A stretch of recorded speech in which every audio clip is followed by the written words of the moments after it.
Fala pessoal, tudo bem com vocês? Dona Lúcia aqui na área e agora hoje para falar do início do Campeonato Brasileiro. Pois é, o Campeonato Brasileiro começou nesse final de semana, né? Ainda não terminou a rodada, ainda falta jogo, mas a grande maioria dos times já estrearam e a gente vai falar um pouco sobre isso nesse vlog aqui da Dona Lúcia, né? Estou dirigindo aqui pelas ruas de São Paulo, né? Decidi, já que tenho que fazer algumas coisas na rua, por que não aproveitar e fazer um vlog com os meus pensamentos e sobre o que eu vi nessa primeira rodada do Campeonato Brasileiro, né? Então, o Campeonato Brasileiro começou com Fluminense e Santos, né? No sábado, 4h30 da tarde.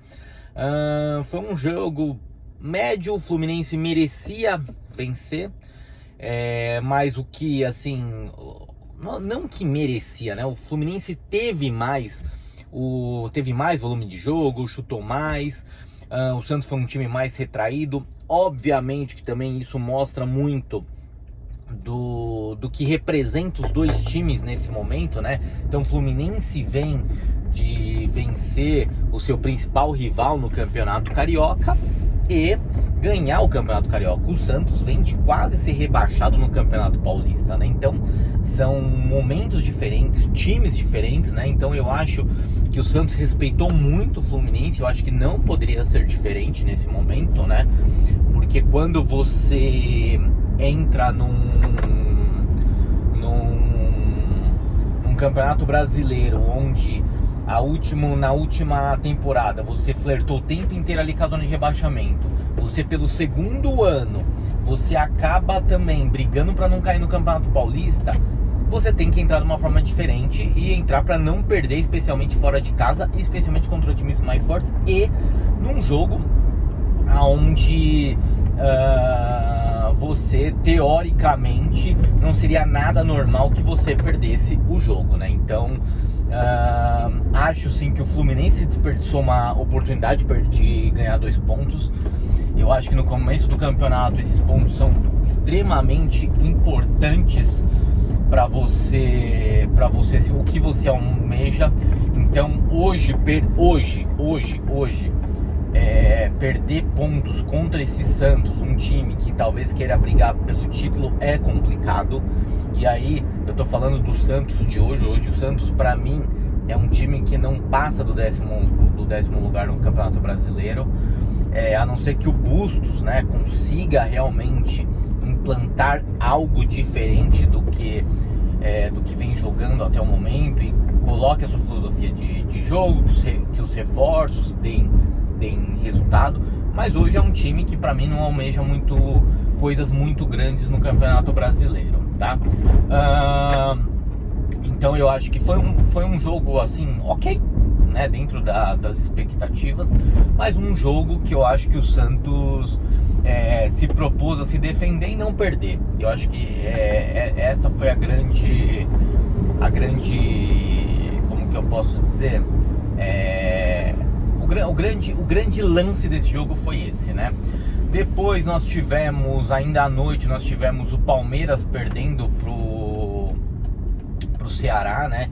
Então foi um jogo... Antes, na verdade, a gente teve o Flamengo contra o Atlético Goianiense, né? Então o Flamengo ali acabou empatando, estava perdendo, depois conseguiu empatar. Foi um jogo também que, assim, não achei que o Flamengo jogou muito mal, especialmente no primeiro tempo. Apesar que eu acho que ainda o sistema defensivo do Flamengo não é algo muito confiável. No primeiro tempo, o Atlético Goianiense ali quase fez um gol ali, que o cara deu um drible no William Arão, que o William Arão, meu Deus do céu, caiu que nem paçoca no campo. Mas assim, eu acho que eu não achei tão ruim o jogo do Flamengo, pra falar a verdade. Eu até achei que jogou bem. Lógico, não foi aquele futebol de encher os olhos, tal, não sei o que, mas eu acho que dentro da proposta jogou bem. Jogar contra o Atlético Goianiense não é um jogo fácil lá em Goiânia. Então, assim, eu acho que assim, foi um resultado justo pelo que as duas equipes produziram, tá?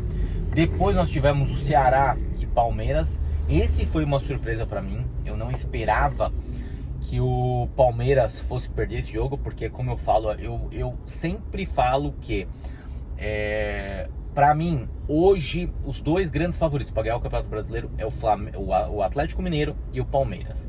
O Atlético Mineiro, pelo elenco que tem, por ser o campeão atual, tudo tal, e o Palmeiras pelo futebol apresentado até o Campeonato Brasileiro, né? Considerando o Campeonato Paulista, Libertadores, tudo. Então eu vejo esses dois como grande favorito. Só que eu vejo, sempre falei sobre isso, que o Atlético Mineiro eu vejo com mais condições de ser campeão brasileiro do que o Palmeiras. E eu acho que nesse momento o Atlético está jogando menos que o Palmeiras. E aí eu não estou falando da primeira rodada do Campeonato Brasileiro, estou falando até aqui, ok? Mas eu acho que a grande diferença dos dois é o elenco. Eu acho que o elenco do Atlético Mineiro ele é mais encorpado. É um elenco que responde mais quando necessita. Porque eu vejo uma grande dificuldade do Palmeiras em, por exemplo, quando você pega os seus jogadores chaves, Danilo, Dudu, Rafael Veiga, eu sinto que o Palmeiras tem muito mais dificuldade de reposição que o Atlético Mineiro. Obviamente que ninguém no elenco do Atlético Mineiro tem a condição de substituir o Hulk à altura, mas os jogadores são mais próximos dos jogadores do Atlético Mineiro, são mais próximos do que os jogadores do Palmeiras. Então eu digo os reservas, né, no caso, né? Então eu acho que nesse momento o Atlético Mineiro, para mim, é o grande favorito para ganhar o título por esse motivo. Eu acho que num jogo, se fosse um campeonato de mata-mata, eu vejo os dois com uma possibilidade igual e até poderia até dar um favoritismo pelo Palmeiras, por Abel gostar de mata-mata, por ele ganhar mata-mata, por ele já ganhou 3 mata-matas com o Palmeiras, né? Uma Copa do Brasil, 2 Libertadores e tal. Mas o Atlético Mineiro eu ainda vejo como favorito num campeonato longo de 38 rodadas por conta dessa questão do elenco. Mas o Ceará jogou bem. O Ceará, engraçado que assim, o Ceará aplicou no Palmeiras o que o Palmeiras cansou, esse Palmeiras do Abel cansou de fazer com os adversários, que é o quê? Trabalhar ali fechado e tal e ter um contra-ataque veloz e matador. E foi o que o Ceará fez, né?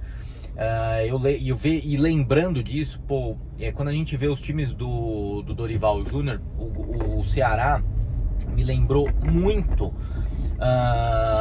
Lógico, ainda é cedo pra gente estar falando sobre isso, mas assim, os gols, os contra-ataques me lembrou muito o Santos ali 2015, 2016 do próprio Dorival, que era um time seguro defensivamente, mas que tinha um contra-ataque muito mortal. Era um contra-ataque muito forte, tanto é que o Santos também começou muito mal em 2015 e acabou sendo vice da Copa do Brasil. Então eu acho que assim o Ceará ali fez uma grande partida. Ainda é cedo pra gente avaliar também o trabalho do Dorival, né? Porque o Thiago Nunes saiu, o Dorival chegou, já ganhou também o primeiro jogo da Sul-Americana.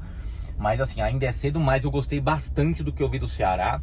E o Palmeiras deixou a desejar. O Palmeiras não jogou muito bem. E aí eu não sei se é por conta do cansaço dessa maratona que o Palmeiras veio, né? Porque jogou 2 partidas do Campeonato Paulista ali, 2 partidas extremamente difíceis, né? Uma onde, perdeu pro São Paulo. Outra que ganhou do São Paulo, mas, precisou correr atrás do resultado. Depois viajou pela Libertadores. Então eu acho que possa ter sentido isso sim. Porém, nada tira o mérito da vitória do Ceará e como o Ceará jogou. Acho que foi muito legal ver o Ceará se impondo dentro do Allianz Parque, onde o Palmeiras tem uma como que eu posso dizer? Uma hegemonia grande. É um time que hoje para ser batido no Allianz Parque é muito difícil, ainda mais com torcida, depois que a torcida voltou. O Palmeiras é muito forte dentro de seus domínios. Então é bem interessante você ver o Palmeiras sendo acuado dentro de casa e perdendo um jogo, assim como o que o Ceará fez, né? Obviamente que ainda é aquilo que eu falo, é muito cedo para falar tudo, né? O Ceará vai disputar a vaga da Libertadores, o Palmeiras já tá fora do título. Não, primeira rodada só, não tem nada disso. Mas Primeiro porque pro Palmeiras é um alerta, né? Porque se ele realmente quer brigar por títulos, pelo título brasileiro, é um alerta, porque você não pode perder esses jogos dentro de casa. E assim, um fato só interessante que é bom a gente lembrar: o ano passado, o Atlético Mineiro, na primeira rodada, perdeu pro Fortaleza em casa, no Mineirão, e acabou sendo campeão. Obviamente que eu falo assim, a primeira rodada não quer dizer nada do campeonato. Você não vai ser campeão na primeira rodada, e você também não vai perder, você vai ser rebaixado na primeira rodada. Porém, eu acho que fica de alerta, especialmente pro Palmeiras, se quer realmente brigar pelo Campeonato Brasileiro, que tem que parar de perder pontos dentro de casa, né? Então, porque depois até o Atlético Mineiro não perdeu pouquíssimos pontos na temporada passada fora, dentro de casa, após essa perda, após perder o jogo pro Fortaleza, no caso, né? Depois nós tivemos uma outra surpresa, e esse time também eu venho falando, que é o Coritiba, né? O Coxa ganhou de 3-0 em casa. Então assim, o Coxa realmente começou muito bem o campeonato. É um time que eu acho que, diferentemente dos outros anos, talvez não venha esse ano para brigar, para não cair, tá? Eu acho que é um trabalho de um técnico, que é um trabalho a longo prazo que está sendo feito, não é um trabalho de agora, não está começando um trabalho. Eu acho que o Coxa chega mais estruturado pela primeira vez nos últimos anos, para não ficar ali flertando o tempo inteiro com a zona de rebaixamento e no final acabar sendo rebaixado. Então eu acho que é um grande início de campeonato brasileiro do Coxa. Eu fiquei muito satisfeito com o Coxa, então eu acho que o Coxa vai fazer um trabalho. Obviamente também não acho que vai ser um time que vai brigar por Libertadores, que vai brigar por título, mas é um time que pode ali brigar por uma Sul-Americana e não flertar, e não ficar flertando com a zona de rebaixamento, né?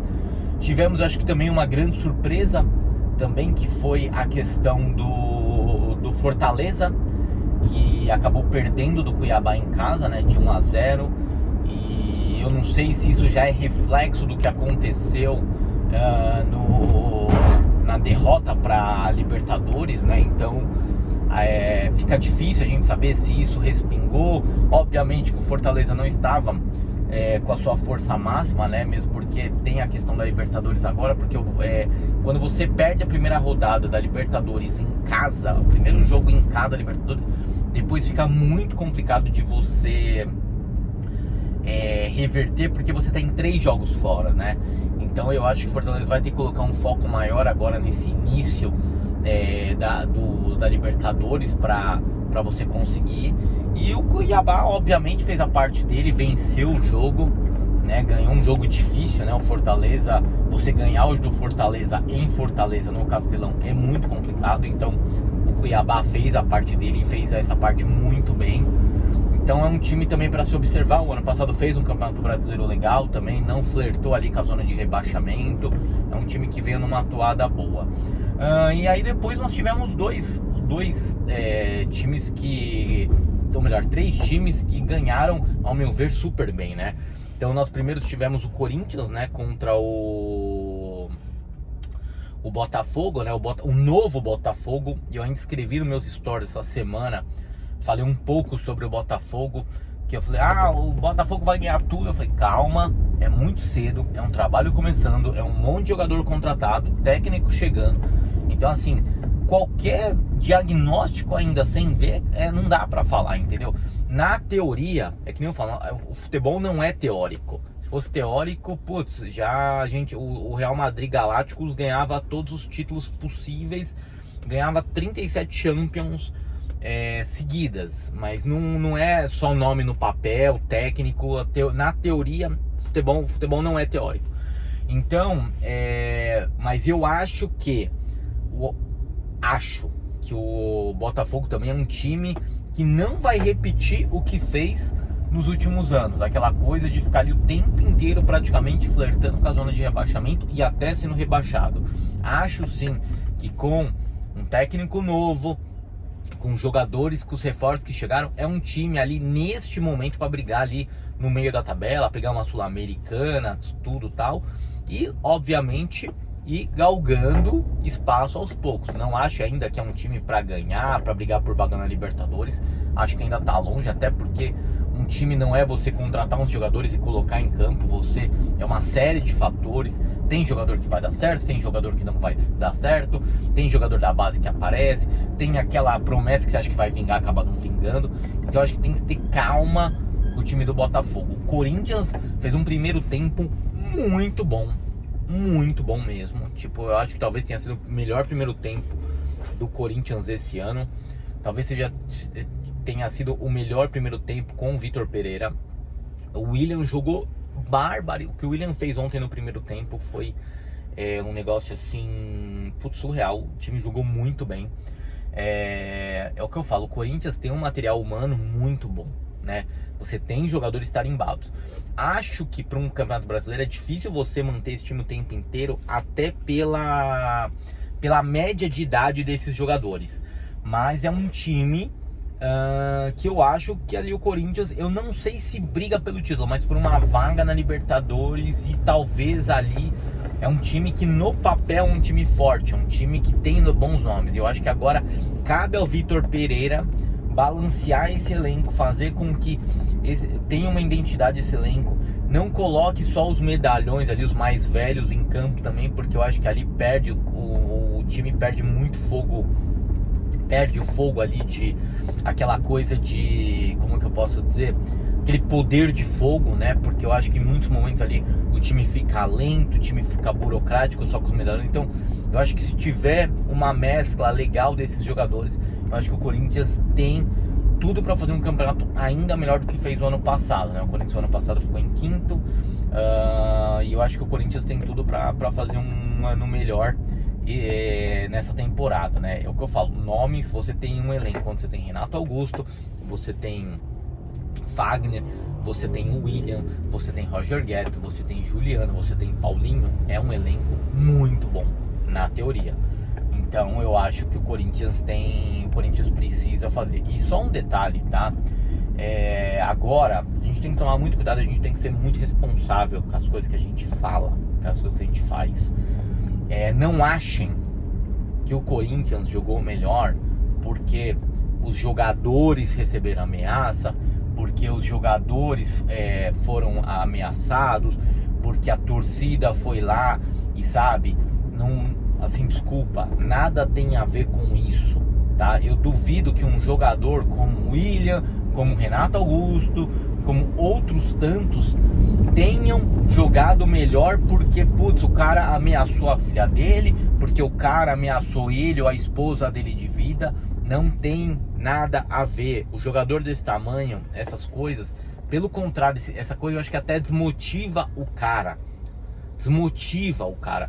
E aí eu não tô dizendo que não tenha que ter cobrança. Eu assim, não tô dizendo que a torcida não tenha que ir no estádio protestar quando tá jogando mal, fazer até, putz, na rede social, tudo. Mas eu acho que quando passa dessa esfera de protesto, de você tá ali falando, olha, tal, pra uma esfera de ameaça, que olha, se você não jogar melhor eu vou pegar a sua família, se você não jogar melhor eu vou pegar a sua esposa, você, tudo. Cara, isso não pode acontecer em hipótese alguma. Hipótese alguma. Qualquer tipo de ameaça, qualquer tipo de agressão, isso não pode ocorrer. Da mesma coisa que aconteceu com o Flamengo. O Flamengo no sábado poderia ganhar de 5-0.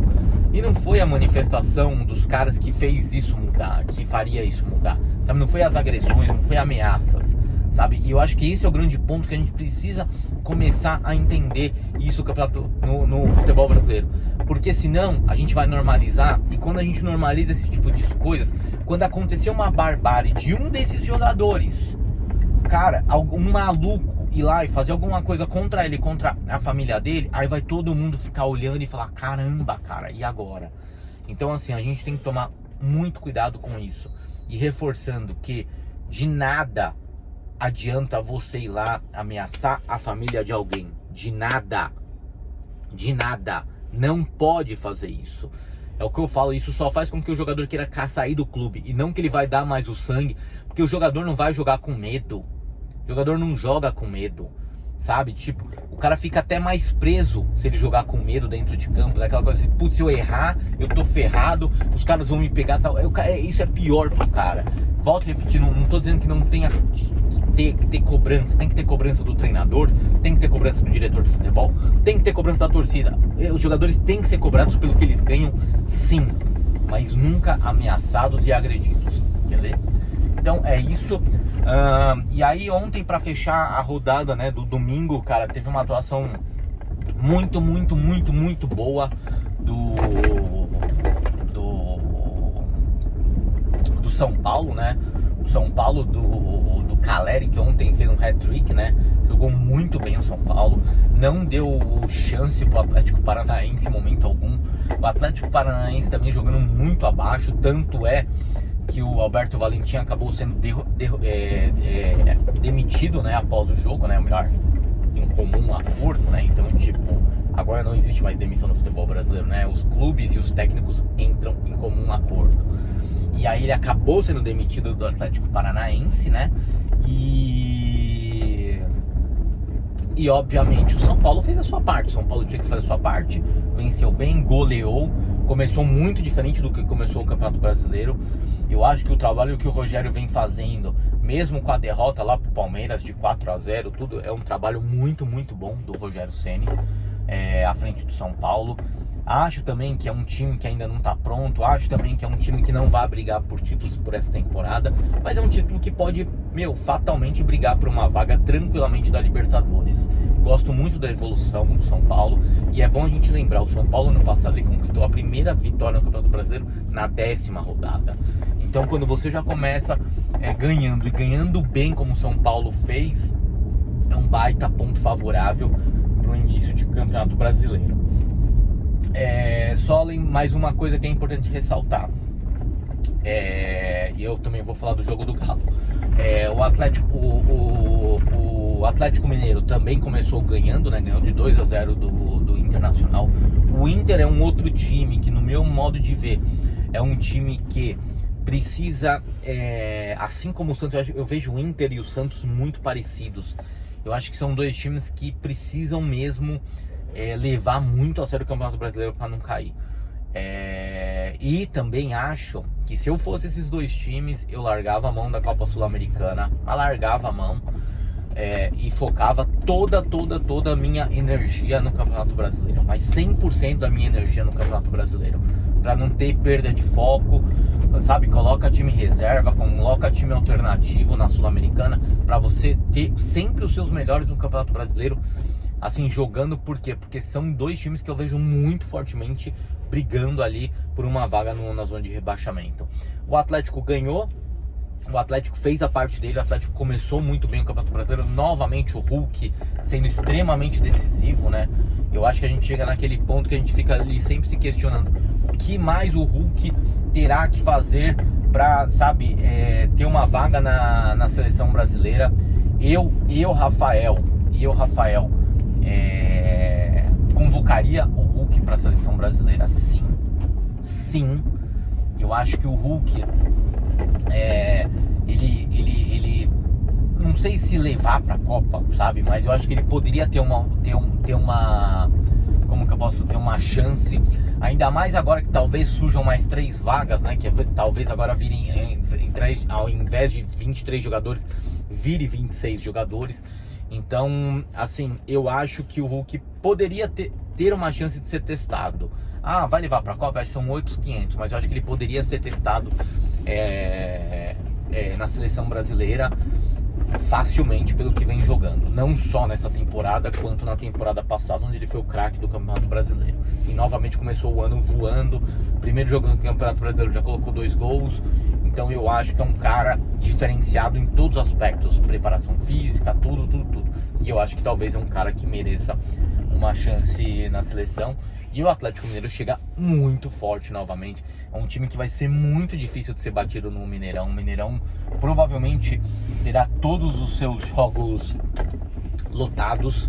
A torcida está no mesmo ritmo de 2022, de 2021. Então o Atlético é o time a ser batido nesse Campeonato Brasileiro, no meu modo de ver, tá? Outro ponto importante, primeira rodada do Campeonato Brasileiro, nós já tivemos duas quedas, né, do Campeonato Brasileiro, né, de técnicos. Então o Marquinhos Santos, que era o treinador do América Mineiro, já caiu, assim como o Alberto Valentim, que eu já falei também do Atlético Paranaense. Isso mostra muito o que é o futebol brasileiro, né, porque, cara, se o Valentim, por exemplo, não seria muito mais sensato ele ter sido demitido quando acabou o estadual do que demitir na primeira rodada, se você já sabia que não ia dar certo? Todo mundo ali assistindo o jogo do Atlético Paranaense já sabia que o Alberto Valentim não ia continuar no time. Não fazia o menor sentido ele continuar, porque o Atlético com o Alberto Valentim tem 8 vitórias em 31 jogos. E detalhe, jogando campeonato estadual, não é Libertadores. A gente não tá falando de Libertadores, Brasileiro, não, a gente tá falando de um estadual inteiro dentro desses 31 jogos. Então é muito ruim para um time que é o atual campeão da Sul-Americana. E assim, o que fica mais bizarro quando a gente pensa nessas 8 vitórias do Alberto Valentim é que 2 vitórias foi uma de 3-0 com o Flamengo dentro do Maracanã, ali, que acabou eliminando o Flamengo na Copa do Brasil, né? Que aí o Atlético Paranaense acabou fazendo a final contra o Atlético Mineiro e foi atropelado na final contra o Atlético Mineiro. E o jogo da final da Sul-Americana contra como que chama?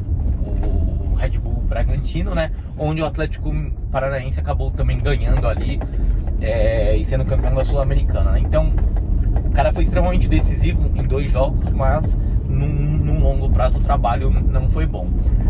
Em termos do América Mineiro, eu fiquei surpreendido com essa notícia, porque o Marquinhos Santos conseguiu colocar o América Mineiro na fase de grupos da Libertadores, né? Apesar de não ter começado bem a Libertadores e o Brasileiro. Eu acho que um técnico que levou o time para Libertadores, um técnico que colocou o time na fase de grupos da Libertadores, eu acho que você poderia dar uma sequência maior de trabalho. Mas a diretoria do América Mineiro decidiu não fazer isso. Ok, segue a vida, mas é isso. Eu não faria no caso do Atlético do América Mineiro. No caso do Atlético Paranaense eu faria. Essa é a minha opinião. Pessoal, muito obrigado. Já estou chegando, olha só, deu certinho aqui. Cheguei no local onde eu estava precisando chegar, ao mesmo tempo que eu gravei esse vídeo. Pessoal, muito obrigado pela companhia de vocês. Deixa seu like. Essa é a minha visão de como começou o Campeonato Brasileiro. E bora lá que, se Deus quiser, vai ter todo dia um vídeo novo. Beleza? Obrigado, abraço.